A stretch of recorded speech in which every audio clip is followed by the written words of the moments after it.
শুভ বিকেল বন্ধুরা, আপনারা সবাই কেমন আছেন?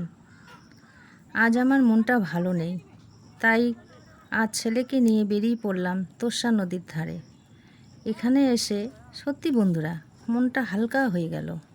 চারিদিকে সবুজ গাছপালা, নদীতে দুরন্ত স্রোত বয়ে চলেছে। নদীর ঠান্ডা স্নিগ্ধ বাতাস উপর দিকে বইছে।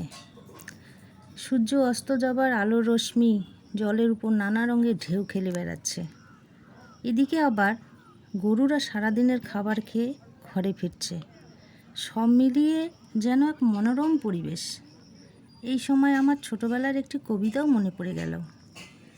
আকাশ ঘিরে মেঘ করেছে, সূর্য গেল পাঠে, খুকু গেল জল আনতে পদ্মডিগির ঘাটে। পদ্মডিগির কালো জলে হরেক রকম ফুল, হাঁটুর নিচে দুলছে খুকুর কোচা ভরা চুল। বন্ধুরা, মানুষের জীবনে তো কত কিছু ঘটে যায়, তাই না?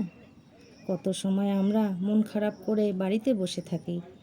তাই জীবনের অতীতগুলো ভুলে যদি আমরা মাঝে মাঝে কোথাও না কোথাও ঘুরতে বেরিয়ে পড়ি, এই সমস্ত মনোরম পরিবেশে নিজেকে বিলিয়ে দেই, তাহলে হয়তো সামনের দিনগুলোতে ভালোই চলতে পারবো।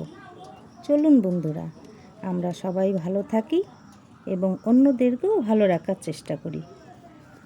কথা বলতে বলতে অনেক সময় পেরিয়ে গেল। এখন সন্ধে 6টা বাজতে চললো। ইচ্ছে না থাকলেও তো বাড়িতে যেতেই হবে। বাড়ি হচ্ছে আমাদের মাথা গোঁজার একমাত্র ঠিকানা। আপনারা ভালো থাকবেন, সুস্থ থাকবেন। শুভ সন্ধ্যা বন্ধুরা।